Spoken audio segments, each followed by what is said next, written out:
오늘이 추석인데 얼마 전에 쿠티비 뉴스 기독교 채널이죠.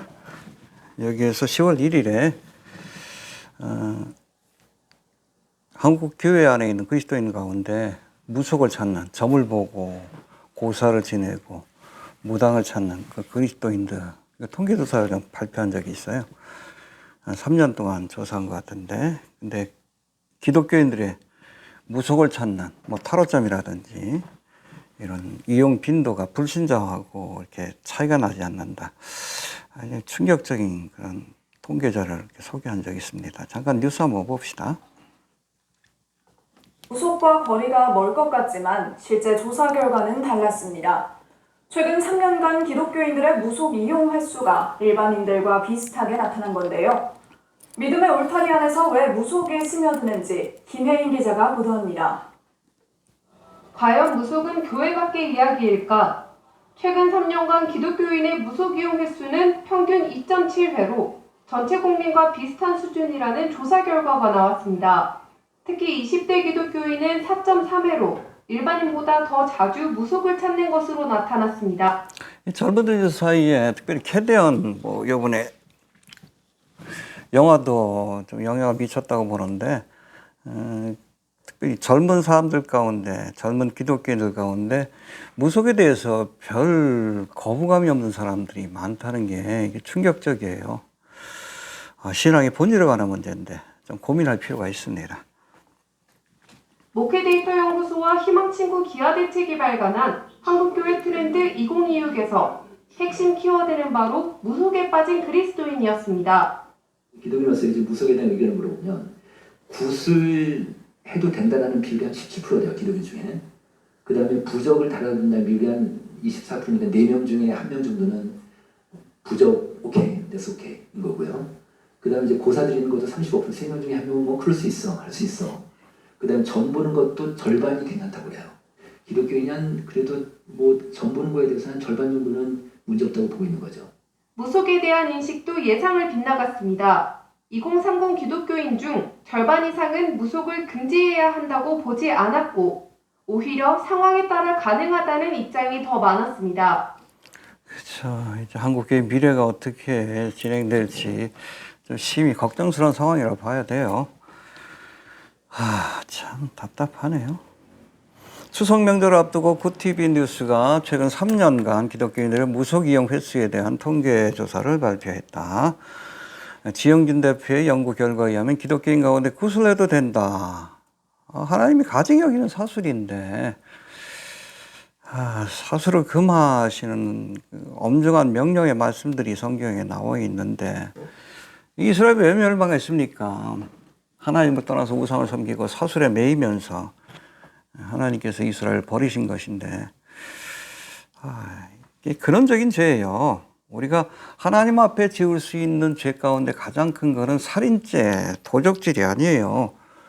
부부 사이의 가장 큰 죄가 간음죄인 것처럼 하나님과의 관계에서 우리가 저지를 수 있는 가장 큰 죄는 영적인 간음이라고 할 수 있는 이 사슬과 우상숭배의 죄입니다. 근데 이거를 아무렇지도 않게 이 한국계 교인들이 이 무당을 찾고 이 사술에 매어 산다는 것, 여러분 이건 한국교회가 멸망의 길을 가고 있다, 또 하나님께 버림받고 있다는 확실한 증거가 될 수 있는 거예요. 봅시다. 구슬해도 된다 17%, 부적은 24%, 4분의 1이죠. 고사 지내는 것은 3명 중에 1명. 믿지 않는 사람들 뭐 차 새로 사면 거기다가 뭐 술을 따르고 아니면 명태 같은 거 놓고선 고사를 지내잖아요. 하나님이 얼마나 가증히 여기는 일입니까? 근데 기독교인 가운데 3명 중에 1명은 그럴 수도 있다. 심지어 하나님이 가증히 여기시는 사술, 점 보는 것도 요즘 뭐 젊은이들 사이에는 타로점이라고 해서 점 보는 거죠. 사술이라고 하는데 절반이 괜찮다. 이게 참 심각한 문제입니다. 이거 어떻게 봐야 될지 모르겠어요. 이 통계 수치가 무속을 찾는 그리스도인들의 빈도가 불신자와 동일한 것으로 나타났다는 사실도 충격적인데 별 차이가 없다는 거예요. 일반 사람하고 기독교인들하고. 그동안 한국교회 안에서 무슨 일이 벌어졌길래 이런 참담한 결과가 나오게 된 것인지 목회자의 한 사람으로서 충격과 함께 책임감을 느끼게 됩니다. 이건 여러분 한국교회가 멸망하는 지름길이고 더 나아가 대한민국 자체가 하나님 앞에 심판을 받을 수 있는 그런 지름길이 되기 때문에 그래요. 이런 일이 여러분 급속하게 진행된 것이 아니라 차츰차츰 진행됐다라고 저는 이렇게 봐요. 여러분 뭐 명절이면 요즘 교회에서도 추도 예배라고 해서 예배를 드리죠. 저는 그래요. 이건 여러분 한국에만 있는 상황이에요. 한국교회만. 처음엔 천주교가 받아들였고 천주교는 아이가 제사를 드리니까 그 뿌리가 어디예요? 교회에서 온 게 아니라 제사에서 온 겁니다. 그걸 떨궈내지 못했어요. 가나안의 문화를 떨궈내지 못했어요. 결국 저는 개인적으로 바람직한 모습이 아니라고 봅니다. 추도 예배가 어디 있어? 제사를 변형시킨 거죠.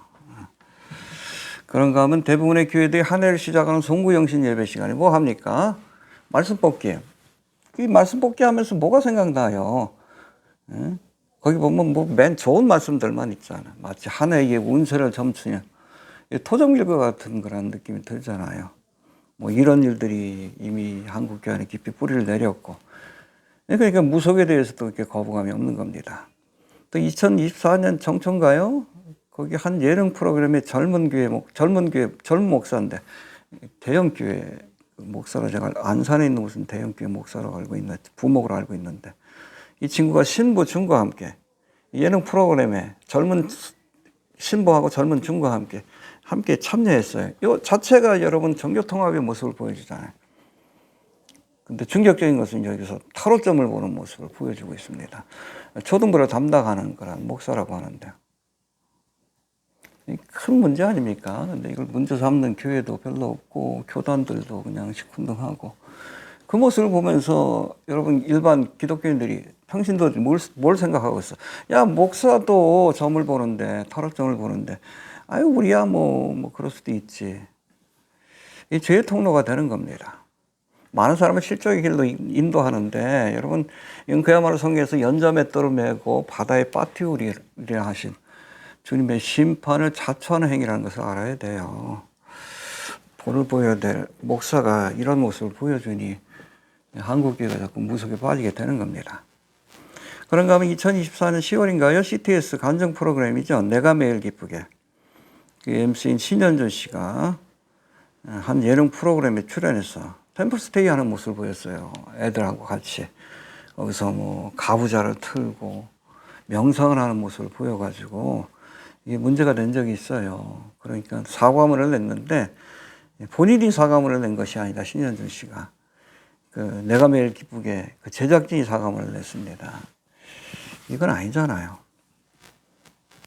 그래도 된다는 메시지를 주는 겁니다.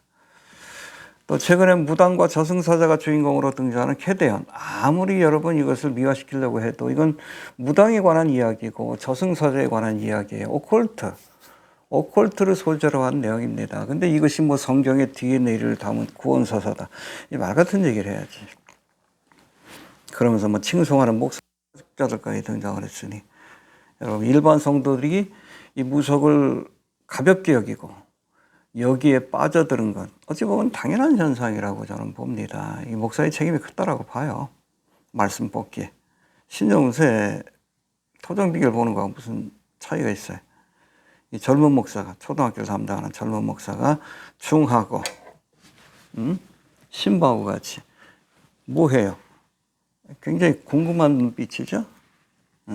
점괘가 어떻게 나왔나? 오 그러잖아요. 타로점을 보는. 얼마나 하나님이 가증히 여기시는 행위인데 이 목사가 이런 일에 본을 보이고 있으니 평신도들이 무속에 빠지는 거죠. 캐대언은 뭡니까?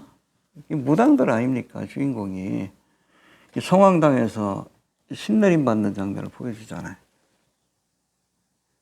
근데 이것이 마치 그냥 성경의 DNA를 풀어냈다. 기독적인 메시지를 담고 있다. 이 엉뚱한 소리를 하고 있으니 구약성서학 교수라는 사람이 평신도들이 무속에 빠지죠. 무당에 관한 이야기인데. 여러분 에스겔 8장에 보면 남유다가 바벨론에 의해서 멸망받은 이유 뭐 여러 가지가 있죠. 그 중에 가장 대표적으로 하나님께서 들은 것이 우상 숭배와 사술의 죄입니다. 하나님을 버리고 헛된 우상을 섬기며 사술을 행했기 때문에 이 죄를 지적하셔요. 8장에서 그리고 9장과 10장에서 이 죄로 인해서 예루살렘과 성전에서 하나님의 영광이 떠나는 모습을 보여주시고 그 결과로 바벨론에 의해서 예루살렘이 멸망을 받고 성전이 무너지는 그런 사건을 하나님께서 계속해서 보여줍니다.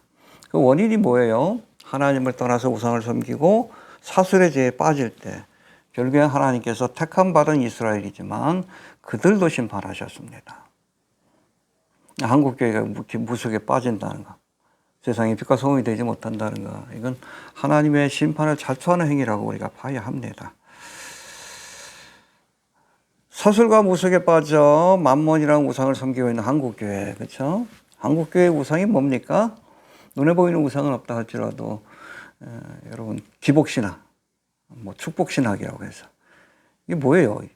십자가의 도를 믿는 것이 아니라 십자가 달리신 예수를 믿는 것이 아니라 내게 삼박자 축복을 주는 만몬을 믿는 물질적인 축복을 주는 대상을 우상처럼 섬기고 있는 한국교회에도 북방나라 바벨론을 통해서 멸망케 하신 남유다에게 내려졌던 하나님의 심판, 북한을 통해서 이 나라 심판하지 않을까 하는 그런 두려움도 생깁니다. 부디 블로그를 찾는 우리 독자들만이라도 엘리야 시대 때 암흑 시대 아닙니까? 바알과 아세라의 우상들 그리고 사제들이 횡행하던 이세벨이 다스리던 시대지만 그때도 바알에게 무릎 꿇지 않은 7천 명의 남은 자들이 있었다. 그들이 그루터기가 되어서 결국에 이스라엘 역사를 새롭게 시작할 것이라는 비전을 보여주셨는데 또 우리 블로그를 또 유튜브를 신청하시는 분들 가운데 정말 이런 심각한 한국의 상황을 생각하면서 좀 기도하는 7천 명의 기도의 용사가 좀 일어나길 바랍니다. 문하세에 대해서 하나님께서 심판하시면서 죄를 지적하시면서 뭐라고 합니까? 점을 치며 사술과 요술을 행하며, 그렇죠? 한국교회 그 교회들이 하고 있는 일 아니. 신접한 자와 박수를 신임하여, 그렇죠? 무당한테 굿하는 것도 뭐 이상하지 않나. 또 할 수 있다고 생각하는 한국교회 교인들 보면 문하세하고 다를 바가 뭐 있어요? 여호와 보시기에 악을 행하여 여호와를 진노케 하였으며 이 모든 행위가 하나님을 진노케 하는 행위라는 것을 우리가 알아야 합니다. 이 진노의 잔이 차게 되면 결국에 하나님의 심판이 내려지는 거예요. 정신을 차려야 합니다. 깨어납시다. 답답하네요.